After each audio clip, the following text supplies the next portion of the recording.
Plan चल रहा था। ये प्लान टिया को कोई नुकसान नहीं पहुंचाने वाला था। फिलहाल टिया की जिंदगी बदलने के लिए काफी था। एक झटके में उसकी जिंदगी बदलने वाली थी। उसके लिए तो अश्वथ एहित आर्यन एक मसीहा था जिसने उसकी इज्जत बचा ली थी। पर अश्वथ राक्षस से कम नहीं था, वो बहुत खतरनाक था। अश्वथ के दिमाग में क्या चल रहा था ये तो वही जानता था। सुबह बेडरूम की खिड़की से लगे पर्दों से चलते हुए सूरज की किरणें टिया के चेहरे पर पड़ने लगी। टिया की आंखें खुलने लगी। उसने चारों तरफ देखा। खुद को कहीं और देखकर वो घबरा गई और तुरंत उठ गई। अश्वथ बेडरूम के सोफे पर बैठकर अपनी गोद में लैपटॉप लेकर काम कर रहा था। टिया ने खुद को देखा और जल्दी से ब्लैंकेट से खुद को ढक लिया। दरअसल उसके घाव पर दवाई लगाने के बाद उसे कपड़े नहीं पहनाए गए थे। टिया उल्टा पुल्टा सोचने लगी। उसकी नजर काम कर रहे अश्वथ पर पड़ी। वो आंखें फाड़ फाड़ कर देखे जा रही थी। उसने अपनी जिंदगी में इतना हैंडसम इंसान नहीं देखा था। अश्वथ के चेहरे पर अलग ही नूर था जो उसे सबसे अलग बनाता था। टिया को रात की याद आई। वो सोचने लगी कि जिसने उसे बचाया शायद उसी ने उसका फायदा भी उठाया। वो अपनी किस्मत को कोसने लगी। अश्वथ ने नजरें उठाकर उसे देखा और कहा, तो तुम उठ गई। उसने टिया का फेस देखकर ही पता लगा लिया था कि टिया क्या सोच रही है। उसने लैपटॉप कॉफी टेबल पर रखा और उठकर उसकी तरफ आने लगा। टिया घबरा गई और ब्लैंकेट कसकर पकड़कर पीछे सरकने लगी। अश्वथ बेड के पास आया और बोला, कुछ भी उल्टा पुल्टा सोचने की जरूरत नहीं है।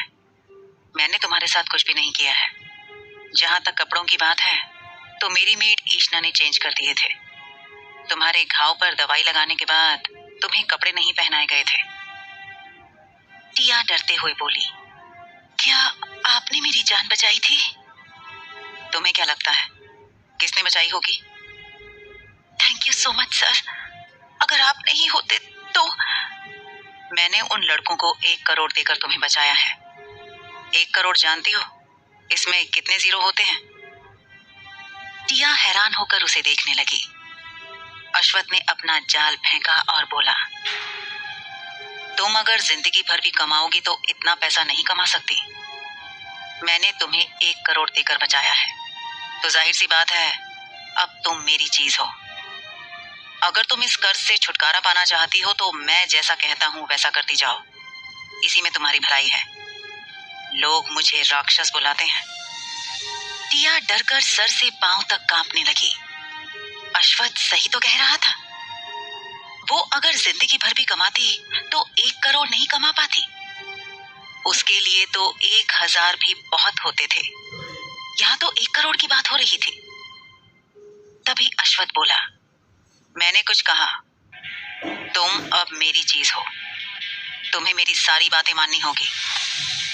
मुझे पता है तुम्हारे घर वालों को तुम्हारे जीने और मरने से कोई फर्क नहीं पड़ता और तुम्हारे पास रहने के लिए कोई ठिकाना भी नहीं है। तो मेरा काम तुम्हें करना ही पड़ेगा, समझी? तो टिया डर गई और जल्दी से अपना सिर हाँ में हिलाया। वो कर भी क्या सकती थी?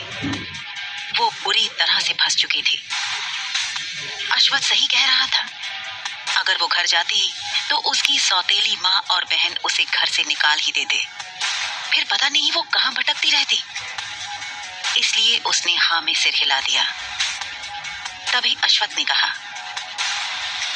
वेरी गुड, वो बाथरूम में जाओ और जाकर नहा लो। जाओ। टिया कंफ्यूज थी और डरी हुई थी। उसने ब्लैंकेट को कसकर पकड़कर ओढ़ा हुआ था। अश्वथ ने उसे घूर कर देखा और कहा, गो नाउ। तो टिया डरते डरते ब्लैंकेट को लपेटे हुए उतरी। वो डर से कांप रही थी। अश्वथ ने उसे देखा और अपने लंबे हाथ आगे बढ़ाए और आगे बढ़कर उसे अपनी बाहों में उठा लिया। टिया इतनी घबरा गई कि उसकी धड़कन कम ज्यादा हो रही थी। अश्वथ सीधे उसे बाथरूम में ले गया और बड़े से चौड़े और लंबे बाथटब में टिया को लेटा दिया और अजीब नजर से देखते हुए कहा, खुद नहा लोगी या मैं हेल्प करूं? और ब्लैंकेट का एक छोर पकड़ा। टिया ये देखकर बहुत ज्यादा डर गई और कसकर ब्लैंकेट को पकड़ लिया। वो लगभग रोने ही वाली थी। अश्वथ ने उसे छोड़ दिया और कहा, कपड़े वहां रखे हैं, सारा सामान है, तुम्हारी जरूरत के हिसाब से हीटर में पानी गर्म है।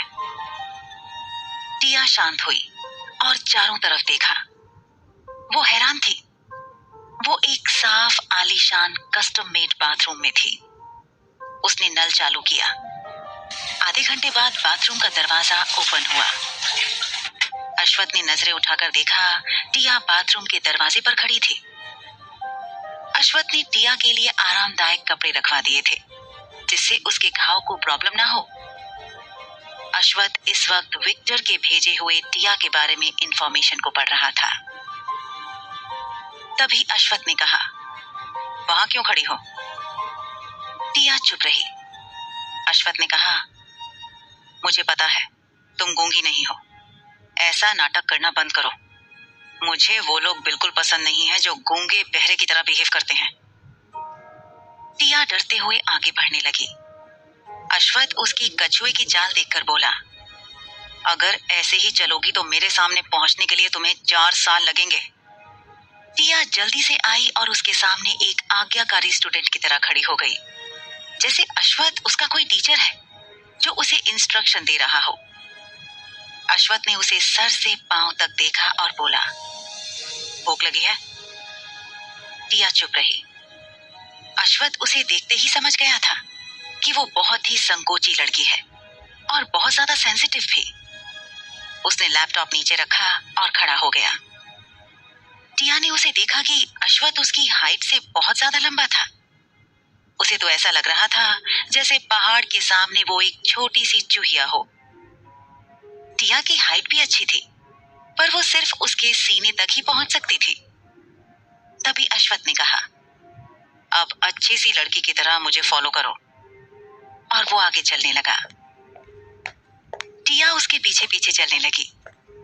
वो दोनों डाइनिंग हॉल में आए, जहां पर उसके दादाजी, उसका भाई, उसका मैनेजर, सेक्रेटरी और चीफ गार्ड ब्रेकफास्ट के लिए वेट कर रहे थे। आदित्य बोला, दादाजी, लो मेरे भाई और भाभी आ गए। दादाजी ने उन्हें देखा। वो दोनों आए। अश्वथ अपनी चेयर पर बैठ गया, पर टिया खड़ी रही। तभी दादाजी बोले, अरे बेटा, डरो मत, बैठो। टिया को कुछ समझ नहीं आ रहा था कि उसके साथ हो क्या रहा है। वो सोचने लगी कि कहीं वो किसी तरह की पैरानॉर्मल वार्ड में तो नहीं पहुंच गई है। वो हक्की बक्की डरी सहमी सबको देख रही थी। अश्वथ बिना एक्सप्रेशन के बैठा हुआ था। वो बोला, बैठ जाओ। तब भी टिया वैसे ही खड़ी रही। अपने सामने इतने हैंडसम आदमियों की फौज देखकर वो तो हैरान थी। तभी आदित्य ने कहा, भाई आप शायद भूल रहे हैं, आप ऐसा नहीं कर सकते। ऐसे कौन करता है? दादाजी बोले, अश्वथ, अपनी होने वाली बीवी के साथ ऐसे कौन करता है? तुम तो आकर बैठ गए हो, उसे बिठाओ। अश्वथ ने अजीब नजरों से टिया को देखा और उसका हाथ पकड़ा और चेयर पर अपने पास बिठाया। सर्वेंट ने सबको हेल्दी ब्रेकफास्ट सर्व किया। टिया सच में बहुत भूखी थी, पर वो खाने में संकोच कर रही थी। दादाजी बोले, बेटा शर्माओ मत, तुम्हारा ही घर है। क्या तुम ठीक से खाती पीती नहीं हो? इतनी दुबली पतली हो कि एक ही फूंक में उड़ जाओगी। तो आदित्य ने टिया को देखा और खाना छोड़कर टिया को फूंक मारी। उसकी इस हरकत से सब हैरान थे। टिया को तो वो बड़ा अजीब लगा। आदित्य बोला, दादाजी, आप तो कह रहे थे कि उड़ जाएगी, पर ये तो यहीं पर है।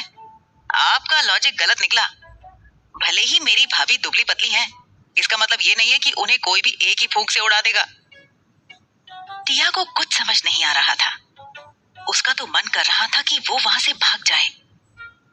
तभी अश्वथ बोला, खाना खाओ और ठीक से खाओ। उसने जानबूझकर सर्वेंट से टिया को बहुत ज्यादा ब्रेकफास्ट सर्व करवाया था। ताकि टिया पेट भरकर खा सके। टिया धीरे धीरे खाने लगी।